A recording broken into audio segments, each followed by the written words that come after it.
नमस्कार, स्वागत आपका हमारे चैनल में। तो फ्रेंड्स, आज जो हम लोग जानेंगे सोशल साइंस का सेट 3 जानेंगे। देखिए, ये हमारा है सेट 3, ठीक है। और ये निर्देश सब जो है अगले वीडियो में आप जाके देख लीजिएगा। आज से हम लोग ये जो सेट 3 बनाते हैं। चलिए सेट 3 देखिए हमारा क्या है।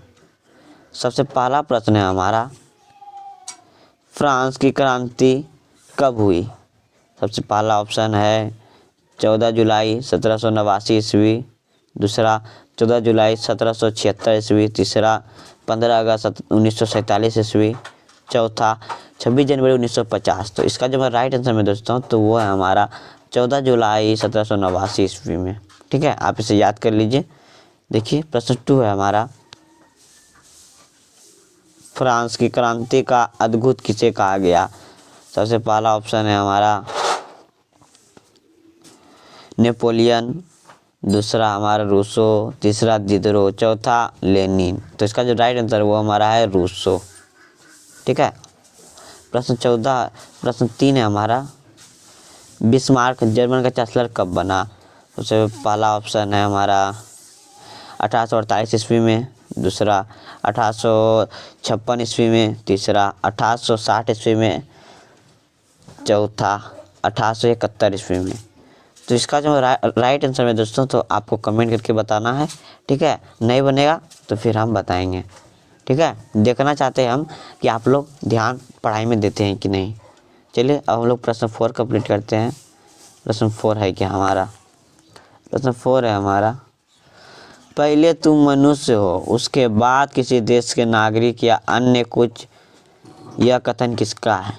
तो सबसे पहला ऑप्शन है हमारा मेजिनी। दूसरा है वोल्टेयर। तीसरा है रूसो और चौथा है दिदरो। तो इसका जो राइट आंसर है दोस्तों मेस्सिनी, ठीक है। चलिए प्रश्न 5 देखते हैं हम लोग। प्रश्न 5 हमारा, विश्वकोश नामक ग्रंथ की रचना किसने की? तो पहला ऑप्शन है हमारा में दोस्तों रूसो। दूसरा वोल्टेयर। तीसरा दिदरो और चौथा नेकर। इसका जो राइट आंसर है दोस्तों तो वो है रूसो, ठीक है दोस्तों। चलिए अब हम लोग प्रश्न 6 को कंप्लीट करते हैं। प्रश्न, डिस्कवरी ऑफ इंडिया नामक पुस्तक के लेखक कौन है? सबसे पहला ऑप्शन है हमारा में दोस्तों महात्मा गांधी। दूसरा है पंडित जवाहरलाल नेहरू। तीसरा डॉक्टर राजेंद्र प्रसाद। चौथा है रविन्द्रनाथ टैगोर। तो इसका जो राइट आंसर है दोस्तों वो है पंडित जवाहरलाल नेहरू। चलिए फ्रेंड्स हम लोग आगे चलते हैं। चलिए अब हम लोग आगे चलते हैं। प्रश्न 7 हमारा क्या है फ्रेंड? देखिए, किसका कथन था कि तुम मुझे खून दो मैं तुम्हें आज़ादी दूंगा? ठीक है, था कि यानी कि अभी है नहीं।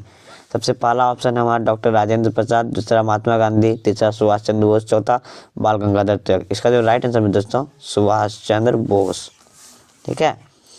प्रश्न 8 है हमारा, बंगाल का विभाजन कब हुआ? सबसे पहला ऑप्शन है हमारा 1901। दूसरा 1903, 1905, 1907। इसका जो राइट आंसर है दोस्तों 1905, ठीक है।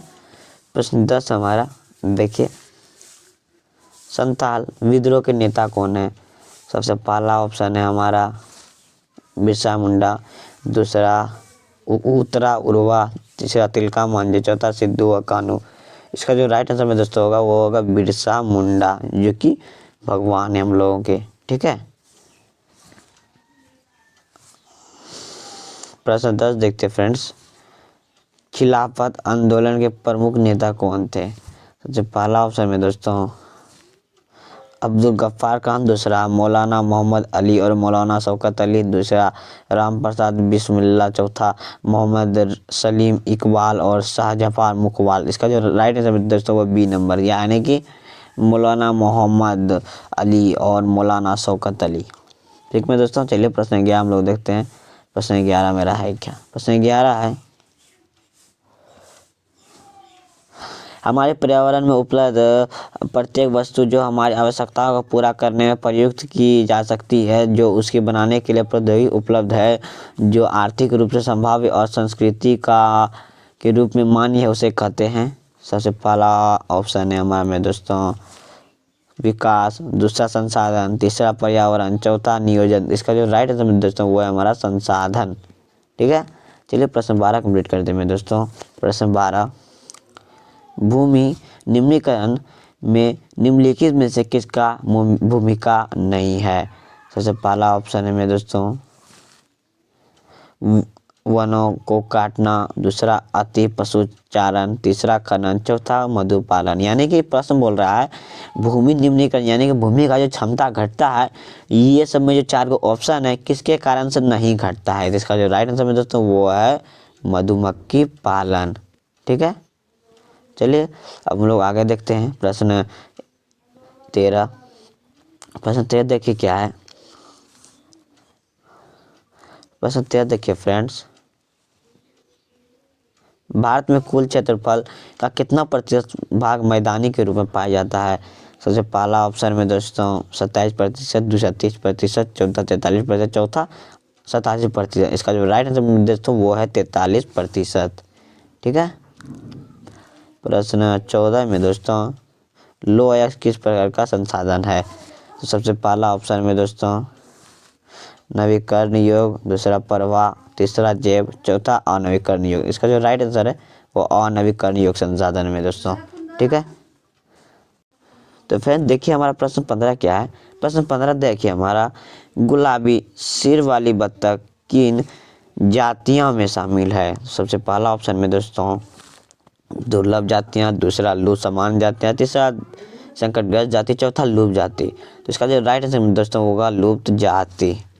ठीक है, जो थी बत्तख हमारे गुलाबी सिर वाली, तो वो लुप्त जाति में कहीं कहीं पे है पर उसको लुप्त घोषित कर दिया गया है। तो प्रश्न 16 में दोस्तों देखिए, भारत में जैव विविधता को कम करने का कारक कौन है? सबसे पहला ऑप्शन में दोस्तों वन्य जीव के आवास का विनाश, दूसरा वन्य जीव को मारना या शिकार करना, तीसरा पर्यावरण दूषित एवं दावानल, चौथा उपयुक्त सभी। इसका जो राइट आंसर में दोस्तों वो होगा 4 यानी उपयुक्त सभी। ठीक है, चलिए प्रश्न 17 कंप्लीट करते हैं हम लोग। प्रश्न 17 क्या हमारा, चिपको आंदोलन किससे संबंधित है? इसका जो ऑप्शन में दोस्तों पहला मृदा अपरदन रोकने के लिए, दूसरा वनों की कटाई रोकने के लिए, तीसरा बहुउद्देशीय परियोजना से, चौथा कृषि उत्पादन से। इसका जो राइट आंसर है बी नंबर यानी कि वनों की कटाई से चिपको आंदोलन हुई थी। प्रश्न 18 में दोस्तों देखिए, जल की कमी के कारण क्या है? सबसे पहला ऑप्शन में दोस्तों अतिशोष, दूसरा अत्यधिक प्रयोग, तीसरा सामाजिक के विभिन्न वर्गों में जल का असमान वितरण, चौथा उपयुक्त सभी। इसका जो राइट आंसर दोस्तों वो होगा उपयुक्त सभी। ठीक है, चलिए अब हम लोग प्रश्न 19 कंप्लीट करते हैं दोस्तों। टाका क्या होता है? सबसे पहला ऑप्शन में दोस्तों पीने के पानी को संग्रहित करने वाला भूमिगत टंकी, दूसरा एक प्रकार का नहर, दूसरा बंगाल में मछली पालन का तालाब, चौथा इनमें से कोई नहीं। इसका जो राइट आंसर में दोस्तों होगा वो ए नंबर, क्योंकि राजस्थान में जो जल संग्रह करने के लिए टंकी बनाते हैं ना, तो जो टंकी बनाते हैं टंकी को टंकी नहीं बोल के हम लोग बोलते हैं टाका। और वही प्रश्न यहाँ दे दिया है, इसीलिए सब कुछ पढ़ना बहुत ही ज़रूरी है। ठीक है, चलिए अब हम लोग आगे चलते हैं। देखिए हमारा प्रश्न 20 है, सन 2025 तक कितने लोग में जल की कमी झेलने की भविष्यवाणी की गई है? सबसे पहला ऑप्शन में दोस्तों 20 करोड़, दूसरा 20 लाख, तीसरा 50 लाख, चौथा 25 लाख। इसका जो राइट आंसर में दोस्तों होगा वो होगा 20 लाख। ये हमारे बुक में है, आप ध्यान से पढ़ेगा तो मिल जाएगा, सब बुक से ही दिया हुआ है। ठीक है, प्रश्न 21 देखिए हमारा, हम किस देश की प्रति व्यक्ति आय की गणना कैसे करते हैं? यानी कि हम किसी देश की प्रति व्यक्ति आय की गणना कैसे करते हैं? सबसे पहला ऑप्शन है हमारा किसी व्यक्ति की कुल आय से, दूसरा किसी देश की कुल आय के कुल संख्या के भाग देकर, तीसरा सभी वस्तुओं सेवाओं का मूल्य से, चौथा देश का कुल निर्यात। इसका जो राइट आंसर में दोस्तों होगा व्यक्ति की कुल आय से, यानी एक व्यक्ति की कुल आय से। प्रश्न 22 है हमारा, वे देश जो जिसकी 2017 में प्रति व्यक्ति आय $12,056 प्रति वर्ष या उससे अधिक थी, तो वह देश निम्न में से किस श्रेणी में आता है? सबसे पहला ऑप्शन है हमारा अविकसित, दूसरा विकसित, तीसरा अर्धविकसित, चौथा विकासशील। तो इसका जो राइट आंसर दोस्तों होगा वो है विकसित। जैसे कि अमेरिका, इंडिया जो है वो विकासशील देश है, और अमेरिका जो विकसित देश है, जापान विकसित देश है, जिसका $12,056 प्रति व्यक्ति आय एक वर्ष में कमाता है। यानी कि $12,056, जिसको आप लाख में कन्वर्ट करके कमेंट में बताइएगा। अगर एक वर्ष में उस देश का सभी व्यक्ति कमाता है एक साल में, तो वह देश विकसित देश कहलाएगा। ठीक है। प्रश्न 23 है हमारा, देखिए सतत विकास का उद्देश्य है।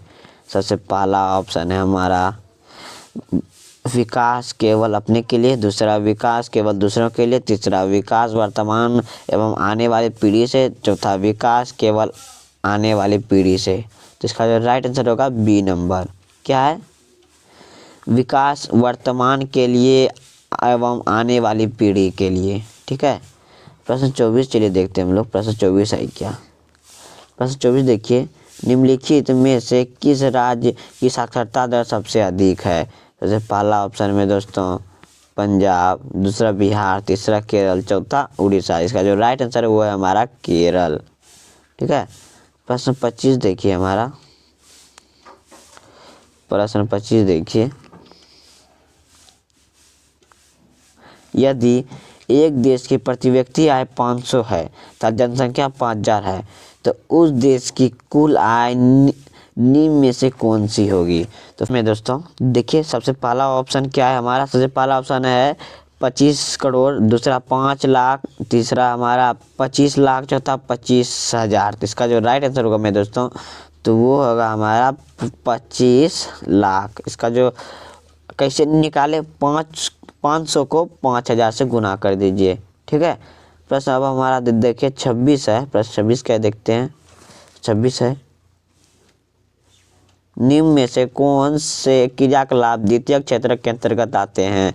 देखते हैं। सबसे पहला ऑप्शन है जिस क्षेत्र में वस्तुओं के स्थान पर सेवाओं का उत्पादन होता है। दूसरा, प्राकृतिक उत्पादों को विनिर्माण के द्वारा बदला जाता है। तीसरा, वस्तुओं को प्राकृतिक संसाधन का दोहन द्वारा उत्पादित किया जाता है। चौथा, इसके अंतर्गत कृषि, वन तथा डेयरी आता है। इसका जो राइट आंसर है वो हमारा है क्या, वो हमारा है बी नंबर। तो बी नंबर में क्या है, प्राकृतिक उत्पादों को विनिर्माण के द्वारा बदला जाता है। यानी कि जैसे गन्ना आया, उसको बदल के चीनी में बदल दिया, तो वो हमारा हो गया द्वितीय क्षेत्र का।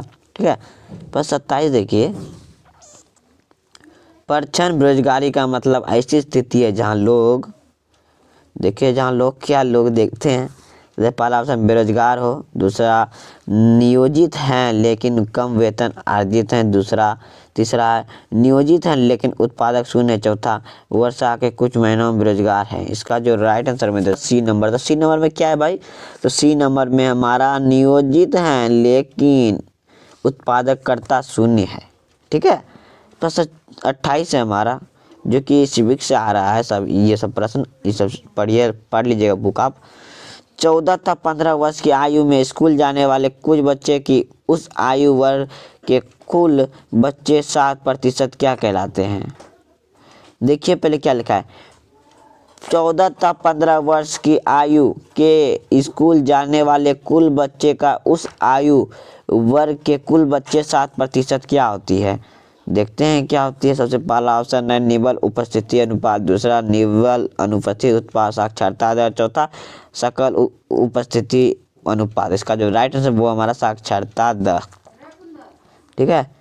प्रश्न 29 हमारा, प्रश्न 29 हमारा, संगठित क्षेत्र का सही अर्थ चुनिए। सबसे पहला ऑप्शन है हमारा, यह उन उद्यमों को शामिल करता है जहां रोजगार के शर्तें नियमित हैं। दूसरा, यह सरकार के नियंत्रण से बाहर है। चौथा, यह काम वेतन प्रदान करता है। चौथा, यह क्षेत्र में नौकरियां नियमित नहीं होती।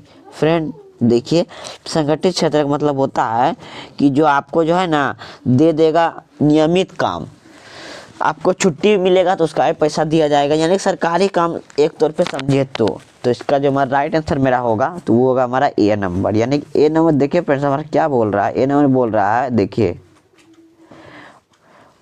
यह उन उद्यमों को शामिल करता है जहां रोजगार की शर्तें नियमित हैं। ठीक है। प्रश्न 30 है हमारा, प्रश्न 30 देखिए क्या है, कौन सा क्षेत्रक में सेवा क्षेत्रक भी कहा जाता है। कौन सा क्षेत्र को सेवा क्षेत्र भी कहा जाता है? चलिए देखते हैं। सबसे पहला ऑप्शन है प्रथम, दूसरा द्वितीय, चौथा तृतीय, चौथा चतुर्थ। इसका जो राइट आंसर में दोस्तों तो वो है हमारा तृतीयक। ठीक है, प्रश्न 31 हमारा देखते हैं। सत्ता की साझेदारी के क्षेत्रीय वितरण के अंतर्गत काम करता है। यानी देखिए सत्ता का साझेदारी होता है वो ऐसे होता है एक, और एक ऐसे होता है। तो ये बोल रहा है ये वाला कैसे होगा। ठीक है, चलिए समझते हैं। सबसे पहला ऑप्शन हमारा केंद्र सरकार, राज्य सरकार, स्थानीय सरकार। दूसरा हित समूह, दबाव समूह, राजनीतिक दल, विधायिका, कार्यपालिका, न्यायपालिका, सामाजिक समूह, भाषाई धार्मिक समूह। इसका जो राइट आंसर में होगा मैं दोस्तों तो वो होगा हमारा ए नंबर। तो ए नंबर में क्या है हमारा, तो वो हमारा केंद्र सरकार को राज्य सरकार और स्थानीय सरकार। ठीक है, तो ये 32% में दोस्तों। यूरोप संघ का मुख्यालय कहाँ है? तो इसका जो पहला ऑप्शन में दोस्तों तो वो है हमारा ब्रुसेल्स, दूसरा है लंदन, तीसरा है रोम, चौथा है पेरिस। इसका जो राइट आंसर का में दोस्तों वो होगा ब्रुसेल्स। ठीक है, प्रश्न 33 है हमारा में दोस्तों, प्रश्न 33। ठीक है, आराम से समझिए। सामुदायिक सरकार किस देश से संबंधित है? सबसे पहला ऑप्शन में दोस्तों श्रीलंका, दूसरा बेल्जियम, तीसरा भारत, चौथा जर्मनी। इसका जो राइट आंसर वो हमारा है बेल्जियम, यानी कि बी नंबर। प्रश्न 34 का है दोस्तों, प्रश्न 34। बेल्जियम में डच भाषा बोलने वाले लोगों की आबादी कितनी थी? सबसे पहला ऑप्शन में दोस्तों 40, दूसरा 20, तीसरा 40, चौथा 59। इसका जो राइट आंसर वो हमारा है 59, यानी कि 20, 4 नंबर। प्रश्न 35 देखिए फ्रेंड्स हमारा क्या है। सत्ता की साझेदारी के ऊर्ध्वाधर वितरण में निम्न में से कौन संबंधित है? फ्रेंड्स फिर देखे वही ऊर्ध्वाधर क्षैतिज, तो ये वाला जो हमारा ऊर्ध्वाधर है और ये जो हमारा है क्षैतिज है। ठीक है, चलिए हम लोग समझते हैं। सबसे पहला ऑप्शन हमारा विधायिका, कार्यपालिका, न्यायपालिका। दूसरा केंद्र सरकार, राज्य सरकार, स्थानीय सरकार। तीसरा सामाजिक समूह, भाषा समूह, धार्मिक समूह। चौथा दबाव समूह, राजनीतिक दल और सामाजिक आंदोलन। इसका जो राइट आंसर वो हमारा है विधायिका, कार्यपालिका, न्यायपालिका। ठीक है, प्रश्न 26 देखिए क्या है। प्रश्न 26 हमारा इनमें से कौन संघ सूची का विषय है? सबसे पहला ऑप्शन है हमारा पुलिस, व्यापार, कृषि। तीसरा प्रतीक्षा, विदेशी मामले, बैंकिंग, वाणिज्य, सिंचाई, निकाय, शिक्षा, वन विभाग। इसका जो राइट आंसर होगा मेरे दोस्तों तो वो होगा हमारा बी नंबर। तो बी नंबर में क्या है? बी नंबर में प्रतीक्षा, विदेशी मामले और बैंकिंग। ठीक है, प्रश्न 37 है हमारा। प्रश्न 37 देखिए क्या है। हमारे देश की राजभाषा हिंदी को बोलने वाले लोगों की प्रतिशत कितनी है? सबसे पहला ऑप्शन है हमारा 10, 20, 30, 40। इसका जो राइट आंसर होगा दोस्तों वो है हमारा 40। ठीक है, प्रश्न देखिए हमारा 38 क्या है। प्रश्न 38 है भारत की अनुसूचित भाषाओं में झारखंड में कौन सा भाषा शामिल है? सबसे पहला आंसर में दोस्तों ऑप्शन है मैथिली, दूसरा बोडा, तीसरा डोगरी, चौथा संथाली। इसका जो राइट आंसर वो है हमारा संथाली। ठीक है, प्रश्न 39 हमारे दोस्तों पंचायत में महिलाओं के लिए कितनी सीटें आरक्षित प्रावधान किया गया है? तो इसका पहला ऑप्शन है मेरे दोस्तों 20, दूसरा 30, चौथा 30 और चौथा 50। इसका जो राइट आंसर वो हमारा है 30। ठीक है, हमारा लास्ट प्रश्न में दोस्तों यानी कि 40। भारत में वास्तविक विकेंद्रीकरण की दिशा का एक बड़ा कदम कब उठाया गया? तो सबसे पहला ऑप्शन है दोस्तों तो वो है हमारा 1992, दूसरा 1993, चौथा 1994। उसका जो राइट आंसर 1995। इसका जो राइट आंसर वो हमारा 1992 यानी कि ए नंबर है। आई होप आपको वीडियो अच्छा लगा होगा।